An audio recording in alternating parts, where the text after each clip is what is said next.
Pam and I love to travel, if you haven't figured that out already. And one of the favorite ways we love to travel is with this little one right here.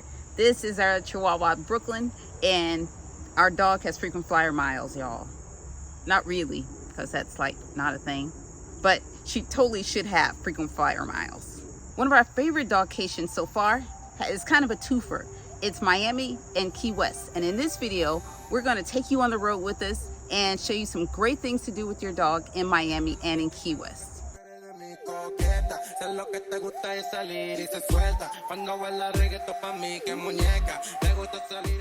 So we've been wanting to take that scenic drive from somewhere in Florida down to Key West. So we figured, why not start in Miami and make the drive from Miami to Key West? And to start it, we're going to spend the day in Miami and then spend the night and then make that drive to Key West, spend a couple of days in Key West and drive right back up so that we can spend one more day in Miami so we could then hop our flight right back to New Jersey. Our first scheduled activity was the duck tour of Miami Beach. And they welcomed her aboard. There were no issues. In case you have never been on a duck tour, there is a land and sea thing. So we drove around. They pointed out all the sites, like you would typically expect for a bus tour. And then, of course, this vehicle goes into the water and they point out celebrity homes. And it's just a wonderful way to spend an hour cruising Miami Beach and then probably another half hour, 40 minutes or so, floating around the water and seeing the celebrity homes and learning about the history of the area. And Brooklyn just kind of took it all in and was listening and watching. It was just as adorable as possible. And it was just a great thing to do. So that is the duck tour of Miami Beach. After the duck tour, we decided to stay down in Miami Beach and we grabbed a lobster roll at Lobster Shack because, of course, you're in Miami, you have to grab a lobster roll at Lobster Shack. Another great thing to do with your dog is Bayside Marketplace. Not even sure exactly how to describe Bayside Marketplace, except to say maybe an open air shopping center where there are lots of food options. You can go get drinks. There's some shopping.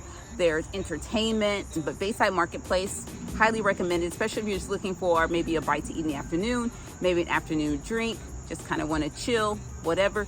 Brooklyn loved it, pushed her around in her stroller. She watched all the action and just kind of took it all in. And really that's what traveling with a dog is all about. It's just giving them these experiences to use all those crazy senses that they have. The next morning we packed up and headed to Key West.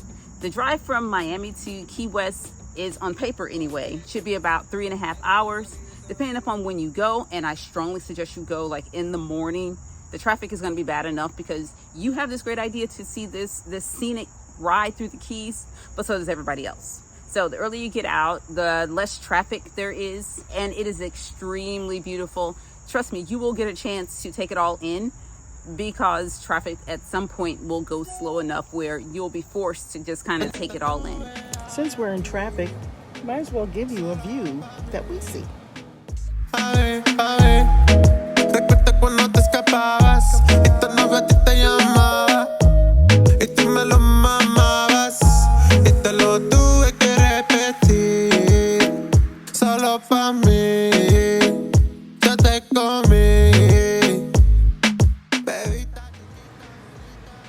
Just taking it all in. But yeah, we haven't moved for a long time.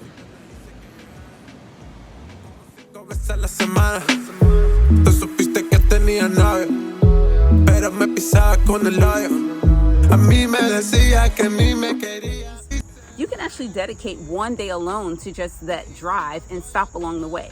One thing I will note though is that even though you'll be driving through the Florida Keys, not all those places are dog friendly. So do your research ahead of time to make sure that there are going to be dog friendly stops along the way if you plan to actually stop. In Key West, the hotel where we stayed was called Havana Cabana, and I can't recommend it enough, especially if you're traveling with a dog.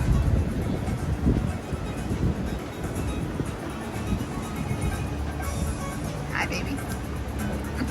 Hi. And this one has already chased the gecko and is staring off to where the gecko was. Oh! Do you think you saw it again?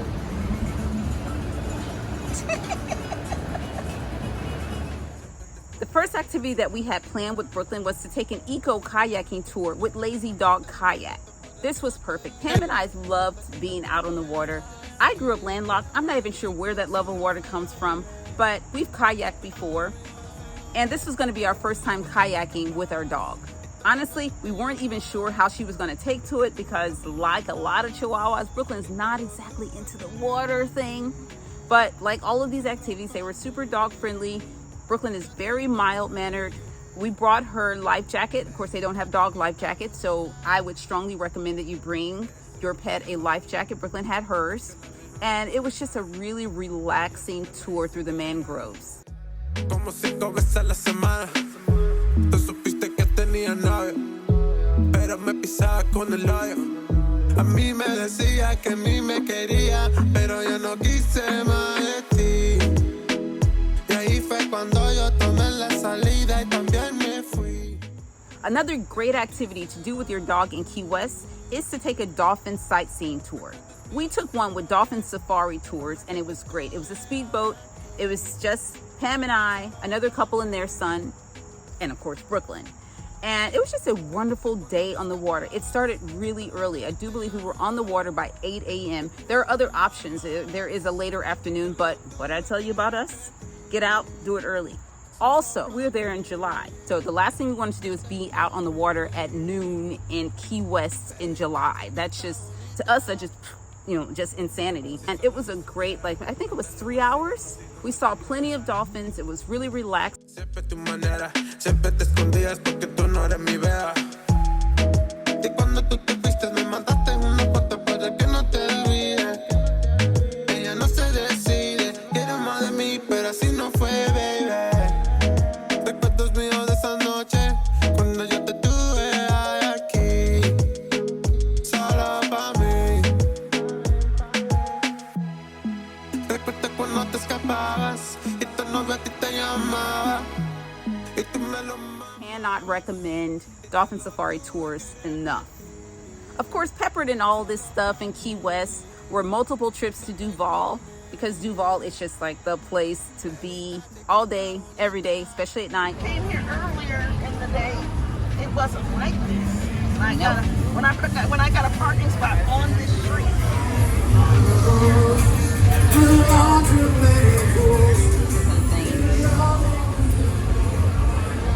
Wow. But we went to Duval Street a bunch of times for all of our meals, plenty of dog-friendly places. Brooklyn sat in her stroller. We like bringing the stroller to restaurants if you can fit it in, because as a smaller dog, it keeps her up off the ground and away from people's feet. So there's no chance of her being kicked or stepped on. It also keeps her safe from bigger dogs in dog-friendly spaces too. For this last night in Miami, we stayed at the Aloft in Brickell. Brooklyn wanted to get out of the hotel. Our dog loves to travel. She knows when she's in new places. She can't wait to get out to explore. So when we got back to Miami and we checked into the Aloft, Brooklyn was ready to go. She got places to be. So we took her to the Brickell City Center, which is a really open air mall. It's really interesting because it actually looks like a regular mall with multiple levels, but it's open to the sky. And it is dog friendly, and there were lots of pups there, lots of them in strollers, so we didn't feel kind of weird about having our dog in a stroller. There are lots of dogs there, lots of dogs in strollers, lots of activity as you would expect at a shopping mall. And so it was just a great way to just kind of stroll, give her something to look at and smell and experience, for us to see something a little bit different, and just kind of while away that afternoon. Our last thing that we did in Miami with Brooklyn was to have dinner at Kush, K-U-S-H, with some friends who had recently moved from New Jersey to Miami. Kush was our choice because the menu was spectacular, and not just being dog friendly, but dog friendly enough that they had a dog menu. So of course we had to go. We had to go to a restaurant where we can order our dog something off the menu, and we did. So we ordered her favorite treat, which is chicken and rice. It had carrots in it, but carrots are definitely not any of her favorite whatsoever. But it was actually really cool to be able to do that. And then the next morning, we hopped up, we packed, we headed to the airport, and we said goodbye to dogcation. It was great. We love exploring new places with Brooklyn. We love giving her new experiences. We're always all tired, all three of us, when we come back from vacation. Cuando